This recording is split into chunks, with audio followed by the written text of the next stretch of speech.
Hello la famille, aujourd'hui on est dans un nouvel épisode de notre émission sur Radio Beauté spéciale Coupe du Monde à l'Impassant, donc un petit bar bruxellois. Voilà, à Scarbeck, dans la commune de Scarbeck. Voilà. Comment ça va? La forme? Santé, la forme, bien Santé. sûr, la forme. Malgré qu'on ne va pas reparler de l'équipe nationale belge, hein, vu comme elle a été sortie par la Croatie. Ça rappelle de mauvais souvenirs tout ça. Voilà, mais bon, c'était prévisible vu les prestations. Ouais, on en a parlé, mais on va quand même parler quelques instants du futur, parce que Roberto Martinez a démissionné. Ouais, ben oui, parce que normalement il était même re-signé apparemment, Ouais. et Bonne il a nouvelle. quand même décidé de partir, ce qui est honnête. Bonne nouvelle, pourquoi? Parce que je pense que tu ne trouvais pas que c'était le coach adéquat. C'était plus, en tout cas, moi c'est ce que je dis de Roberto Martinez, je reconnais la qualité du travail qu'il a eu pour la Belgique. Ouais. Dans le passé, il a amené quand même une qualité de jeu, il a amené une rigueur dans le jeu, il a amené une confiance dans les joueurs belges, que les joueurs belges n'ont pas toujours. Ouais. Comment tu vois l'avenir? Puisqu'ici, il y a quand même quelques coachs qui sont dans la shortlist pour le succéder. Ouais. Il y a Thierry Henry, qui est déjà dans le staff. Dans le Je sais staff. pas ce que tu en penses. Moi, je pense qu'il n'a pas vraiment l'expérience pour. Il n'est pas encore, en tout cas, il n'a pas encore le niveau. Moi, je pense qu'il n'a pas l'expérience, Ouais. tu vois. Ouais. Après, il y a Michel Prodam. Bon, c'est un vieux de la vieille, mais bon. Moi, c'est pas un style qui, je trouve... Mais il a quand même fait des grandes choses à l'époque parce qu'il a quand même coaché Malines à une époque. Oui, bon, il a Et coaché il a amené, beaucoup il a amené d'équipes. Hein. Malines quand même très haut à l'époque. quoi. Il a coaché toutes les équipes en Belgique, hein, que ce Et soit le Standard, il a le Bruges. Standard et tout ça. Il a quand même fait du bon boulot et il a de l'expérience. Alors, Mister Maïcha, donc on va revenir un peu sur le premier tour. Ouais, Un peu ce qui s'est passé, les surprises. ouais. Déjà, la grosse surprise, enfin les deux grosses surprises pour moi, c'est des équipes asiatiques. Hein, donc le Japon qui passe, la Corée du Sud qui passe. Moi, dans mes pronostics, j'aurais jamais mis ça. Hein. Ouais, Donc là, je et me serais planté complètement. Le Japon qui va mettre une raclée à l'Allemagne. Qui est Impressionnant, le Japon. Qui est une équipe, un des classiques. À l'Allemagne et à l'Espagne. Hein. Ouais. À deux champions du monde, ils leur ont mis. À deux des grands classiques des équipes mondiales. Quoi. Parce que ça, c'est vraiment des classiques. C'est vraiment des équipes auxquelles on ne s'attend même pas à l'élimination. quoi. Oui, non, après l'Espagne passe. Hein. C'est l'Allemagne qui saute et il y a aussi la Corée du Sud Ouais. qui passe donc devant le Ghana et l'Uruguay. Ouais. Et qui met aussi une claque Portugal. au Portugal. Ouais, Wow. franchement, le football en Asie, ça commence à grandir. Mais C'est vraiment, on a vraiment l'habitude mais- que de les voir sauter au premier tour. Mais là, Rappelle-toi ce que je t'avais dit Ouais. quand on avait fait la ouais, première ouais. émission. C'est vrai que maintenant, c'est de plus en plus serré. Il n'y a plus de, Il n'y a plus de, il y a plus petites équipes de score et- fleuve entre. Je me rappelle pas, tu sais, quand il y avait des matchs Allemagne, Arabie Saoudite, ça finissait en 8-0. Maintenant, c'est plus possible, ça. Voilà. Par contre, on a été surpris évidemment de l'Angleterre contre l'Iran, qui avait gagné 6-2. Oui, ça, c'est la seule exception qu'il y a eu, en Voilà, fait. Hein. voilà. Mais bon, on va pas. Ou France-Australie, aussi un score assez. Mais bon, sinon, Ouais, voilà. c'est vrai qu'il y a eu quand même quelques surprises. Ouais. Il y a eu Et, des chocs, des vrais chocs. Et donc là, on entre dans les huitièmes. Donc il y a déjà eu, on a vu ensemble Australie-Argentine hier. Oui, Argentine hier, Australie-Argentine avec. Et là, les Argentins avec sont le vraiment, grand Messi. ils se sont fait peur à la fin du match là, et ils sont passés. Mais bon, c'était presque, on va dire, c'est vrai que tout le monde aurait quand même parié sur l'Argentine qui gagnante. Oui. Mais En plus, pour la dernière de je veux Messi. dire quand même l'Australie. Ils ont bien joué. C'est vrai que l'Argentine est très forte techniquement, mais l'Australie compense par sa vitesse. Et, Par leur physique, par leur physique, ils y vont sérieux, quoi. Hein. Ils n'hésitent pas à faire la faute nécessaire pour t'arrêter. Tout quoi, à hein, fait. voilà. Et il y a eu aussi, juste avant, il y a aussi eu USA-Pays-Bas. Ouais, Où là, vraiment, les Pays-Bas ont vraiment maîtrisé. Ils ont gagné haut la main. ouais. Et donc là, il y aura le premier quart de finale. Ce sera donc Pays-Bas, Argentine. Qu'est-ce que tu penses un peu? Ça, c'est un classique. Hein. Pays-Bas, Argentine, c'est ça que tu me dis? Oui, ça c'est des matchs quoi. C'est un match que j'ai vu, j'ai l'impression, des centaines de fois déjà. Je pense en 2014, il y avait eu ce match déjà. Hein. C'était Ouais. parti jusqu'au tir au but. Tu Ouais. vois qui comme favori? C'est compliqué. C'est compliqué parce que c'est deux équipes très fortes. Ouais. Il faut toujours faire attention avec les Hollandais. Moi, franchement, les Hollandais, je pense Les que ça peut Hollandais être me la font toujours surprise. très peur parce Ça peut être la que surprise. Moi, je pense ça qu'ils peut peuvent aller au être bout. très technique aussi les Hollandais, mais ça peut être aussi très méchant, ça peut être très dur. Oui, oui. Et ils sont très, ils s'adaptent en fait à l'équipe qui est en face à eux. S'ils se sentent inférieurs, je veux dire techniquement, ils vont y aller plus physiquement. Ça, j'ai déjà remarqué avec les Hollandais. Mais les Hollandais peuvent être très techniques aussi comme les Argentins. Et ton pronostic, qui va passer? C'est compliqué, mais je vois plus l'Argentine. Parce que moi, Je vois plus l'Argentine. Moi, je vois plus les Pays-Bas. Mais donc, je ne mettrai pas ma main à couper non plus. D'accord. Mais si je vais dans une logique, je verrai plus l'Argentine. D'accord.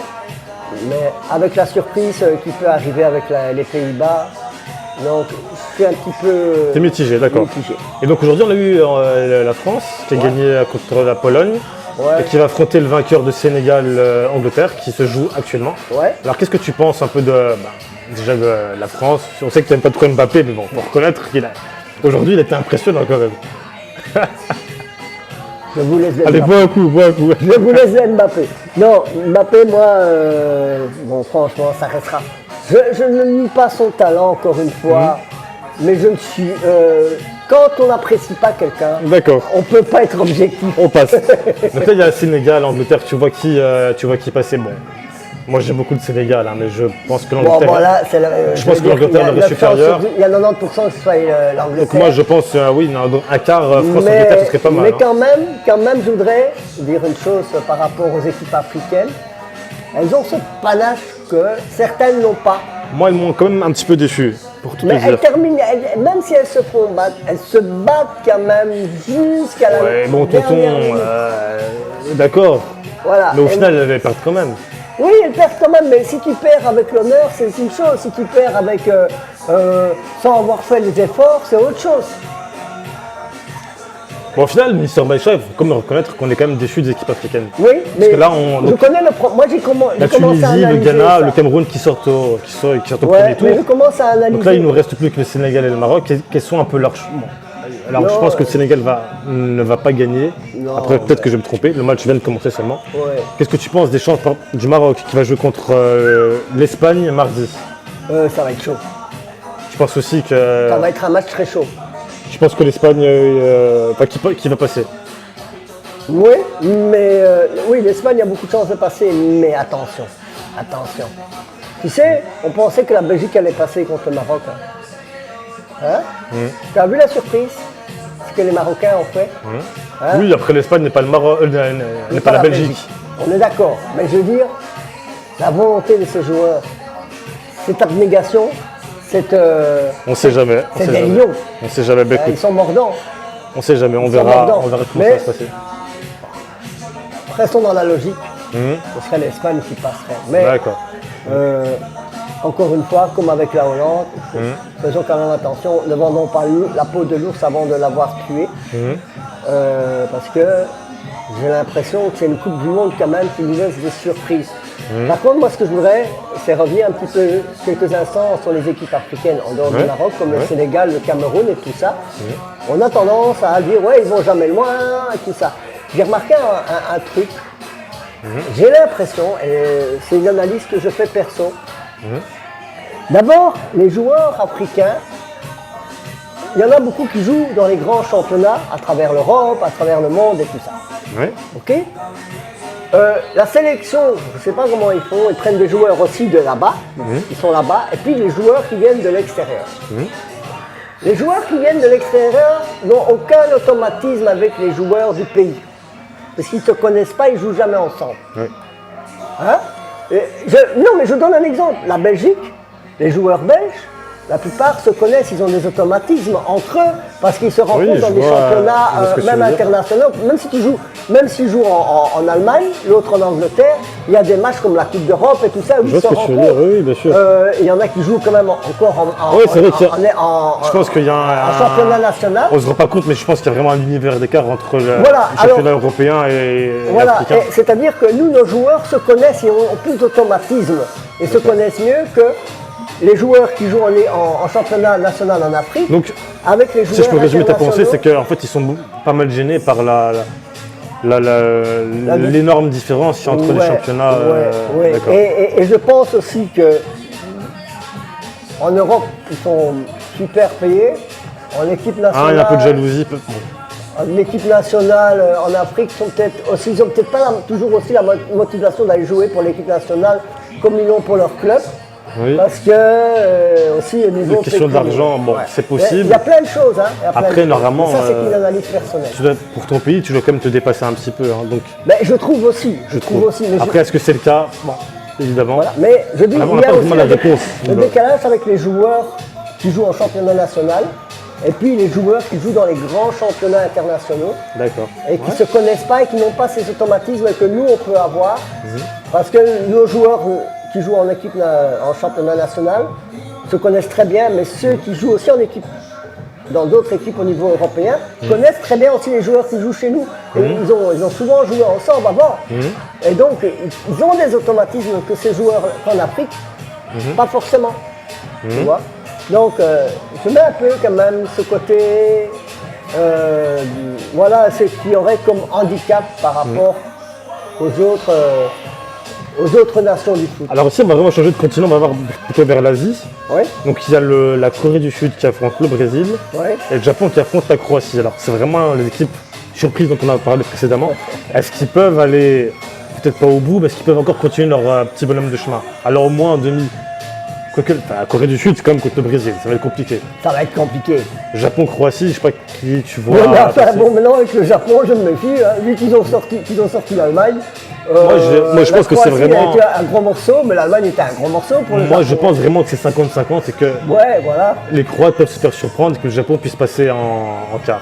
voilà. Non, mais franchement, Après, le Japon est capable. Je pense que le Brésil est supérieur à la Corée du Sud. Ouais. Et la dernière affiche, oui, donc mais les Coréens ils courent très ils courent vite. beaucoup, mais après, Oui, mais bon, ils c'est courent le très Brésil vite. quand même. Ouais, c'est vrai. Bon. Mais le Brésil est revenu plus à un football que moi j'ai connu quand j'étais jeune. J'ai l'impression qu'ils reviennent plus à un football plus technique, aussi plus spectaculaire. Oui, ils sont revenus un peu à leur. À leur racine, tu vois. à leur on ADN. fait une petite Parce que c'est vrai bicyclette que pour mettre un goal. depuis 10 ans, c'est vrai qu'ils avaient vraiment dénaturé le football brésilien. Le football samba, de Voilà, l'époque de tu Ronaldinho, vois, tout ça, ça n'existait plus. tu vois, Maintenant, mais je pense même- qu'avec les Neymar, avec les moi, je me rappelle- Anthony, Vinicius, tous ces joueurs-là, ils reviennent un peu Moi, le à leur football ADN. brésilien, et- c'est l'époque de Pelé. Imagine. Oui, bah, après, moi, je n'ai pas connu ça. T'avais les gars qui te faisaient des bicyclettes, j'ai pas connu des ça, hein. talonnettes et tout ça pour mettre un goal. Ils venaient, ils faisaient une talonnette, ils mettaient un goal. Ils te faisaient une bicyclette, ils te mettaient un goal. Oui, c'était ils le te football- faisaient un le retourné. football samba, on appelait ça. Oui, voilà, c'était du spectacle, quoi. Et ils sont en train de revenir un peu à ça, je crois. Oui. Et pourquoi? Parce que je pense aussi que, quelque part, ce côté, même si c'est un peu chaud, Ils ont besoin de ça. Et, ils ont besoin de ça. Et ça fait partie de leur et qualité. comment dire, Ça c'est fait leur partie de leur qualité technique. c'est comme ça qu'ils ont toujours remporté leur tournoi. Oui. Parce que depuis 10 ans, ils sont, je vais pas dire ridicules, mais par exemple la Coupe du Monde 2014, on se rappelle vraiment, ils ont été ridicules. Bah ouais, tout à fait. Ils ont vraiment délaissé leur football pour quelque chose d'autre qui ne leur correspond pas et ils reviennent vers ça. Et moi j'aime bien ce retour Oui, mais je suis content, à la je suis content source, pour le ce retour Brésil. aux sources. Et moi le Brésil, je le vois vraiment moi aller au bout personnellement. Oui, Donc je les vois passer contre la Corée du Sud et aller au bout. oui, mais comme je dis, les Coréens, ça court très vite. Ouais, mais bon. Ils sont petits, ils courent très vite. Ils vont courir mais- après le ballon, moi, je pense. Mais voilà, mais je crois qu'ils vont aussi jouer sur le fait que comme ils sont moins forts que les Brésiliens, ils pourraient jouer aussi beaucoup plus, comme je disais, le physique, c'est-à-dire aller à la faute plus rapidement, faire mal. C'est Là où- possible. Je voudrais reparler un petit peu de quelqu'un, Ouais. faire un petit hommage à un grand joueur, puisque j'ai glissé de l'époque de Pelé. On parle du Brésil, oui, tu veux. Je voudrais dire que Pelé n'est pas bien. Ouais. Il est hospitalisé pour l'instant. Donc juste faire il a quand même près de 80 ans, je crois. 82, je crois. Voilà, donc l'âge est là aussi, mais quand même, on ne souhaite jamais ça à personne. On voudrait qu'il vive le plus longtemps possible, et même pourquoi pas éternellement, parce que les gens comme ça, on a envie qu'il soit éternel. Mais voilà, c'est un grand joueur, c'est une grande personne du football, qui a fait beaucoup aussi au Brésil pour le foot. Je pense qu'il a aussi beaucoup coaché des jeunes, qu'il encadre des enfants et tout ça. Ouais. Donc il faut laisser appeler au roi Pelé. On lui souhaite Au un roi bon Pelé, rétablissement. J'espère qu'il pourra se rétablir. Et puis, écoutez, pour ceux qui sont des croyants, faites une petite prière. Et je crois que ça fera plaisir à la famille s'ils nous entendent. On pense à Ah, lui. si jamais ils nous entendent. Voilà. Et donc le dernier match, pour glisser vers un autre sujet maintenant, donc c'est le Portugal contre la Suisse. Ouais. Alors qu'est-ce que tu penses un peu de ce match? Alors, Bah, au Portugal, je les ai vus très bons déjà, au premier Ouais. tour. Avec Ronaldo un peu vieillissant, c'est sa dernière Coupe du Monde, mais Ouais. vraiment une très belle équipe, la Suisse aussi. Ouais. Donc là, je suis vraiment partagé. C'est partagé. Je suis tout à fait d'accord avec toi. Comme je t'ai dit, c'est la Parce que c'est la dernière pour Cristiano, du pour Monde. Messi aussi. Donc, Coupe du Monde des surprises. Peut-être Oui. pas la plus géniale des Coupes du Monde non plus. c'est vrai. Et puis Mais, surtout qu'on sait que une des idoles de beaucoup de gens, Cristiano Ronaldo, c'est Bah, sans doute sa dernière Coupe du Monde. Ouais. Il va Pareil peut-être pour Messi arrêter. aussi. Donc, Oui, bon, il commence à. on espère quand même qu'il y en a un des deux qui va les gagner, quoi. Ouais, mais franchement, Suisse, Portugal, attention. Voilà, je pourrais pas faire un pronostic dire le Portugal. Oui, bon, moi ou j'ai la quand, même, Suisse. j'ai quand même le Portugal un peu au-dessus. Oui, mais bon, parce que je sais que tu aimes beaucoup Ronaldo, et Ronaldinho et tous ces gens-là. Bon, mais moi, j'ai pas de préférence et j'attends de voir parce que la Suisse, Ils sont pas faciles à jouer. ils sont pas faciles à jouer. Ça va être compliqué, mais je pense que le Portugal va passer. Et j'espère avoir une demi-finale, pourquoi pas Portugal-Brésil. Ça, ce serait beau. Hein. Ouais. Ça, j'aimerais bien. Donc, voilà. Mais bon, en voilà, espérant que ça se passe. maintenant c'est Angleterre-Sénégal. Angleterre-Sénégal. Alors, bon, évidemment, On on va va, parler mettre rapidement, l'Angleterre, on va mettre l'Angleterre favorite. Oui. Mais, comme je dis toujours, tu sais, quand tu vois quand même que des équipes comme le Japon qui te sort l'Allemagne, alors, d'accord, c'est le Japon, tu vas me dire, mais Oui. quand même, le Sénégal a quand même plus de culture footballistique que le Japon à la base. Mais ça veut Oui, plus mais- forcément rien dire quelque Mais, chose. Hein. voilà. Moi, je pense que On pourrait le avoir une Sénégal, surprise, mais bon. ils sont passés vraiment par la petite porte, hein, tu sais. Hein, et, Oui, mais ils sont quand même passés. certes. Ils sont quand même passés. Hein, et il y en a d'autres qui ne sont pas passés. Hein, et qui sont des grandes équipes. Tu vois ce que je veux dire? Oui. Les grandes nations du foot, des gens qu'on appelle des classiques du mondial, qui se sont fait déjà jeter au premier tour. Hein. Hein? Mais écoute, en tout cas, on espère voir enfin de beaux matchs, puisque pour l'instant, on n'a pas été vraiment régalé, je trouve. Bah, c'est pas, pour J'espère moi, c'est que pas, maintenant, c'est pas vraiment une belle coupe À du monde. partir donc des huitièmes et des quarts, avoir vraiment des beaux matchs, qu'on puisse vraiment vibrer et que le meilleur gagne. Ouais. J'espère que ce sera le meilleur qui va gagner, parce que c'est pas toujours le cas. Et voilà, on croise les doigts en espérant qu'on puisse enfin avoir des matchs qui nous font décoller, quoi. Voilà, et qui nous donne surtout soif. Qui nous donnent- Soif, santé. Et Santé. puis, je dis à tout, je pense que là, on est arrivé à tout ce qu'on pouvait dire sur ce qui se passe pour l'instant en Coupe du Monde. Ouais, et la suite au prochain numéro, hein, donc Suite au prochain numéro. Et puis, écoute, Bruno, je te laisse le mot de la fin. Mais moi, ce que je veux dire avant de te passer la parole, ouais. les amis, n'hésitez pas, surtout à faire vos commentaires sur ce que nous faisons. Hein, c'est très important. À vous abonner. À vous abonner. Cheers, les amis. Chin, chin. On est des bons Belges quand même. Et donc pour finir, on voulait aussi dire merci à la direction du bar L'Impassant, donc qui se trouve quartier botanique à Bruxelles, donc on les remercie. N'hésitez pas à venir les voir. Vous pouvez même voir les matchs.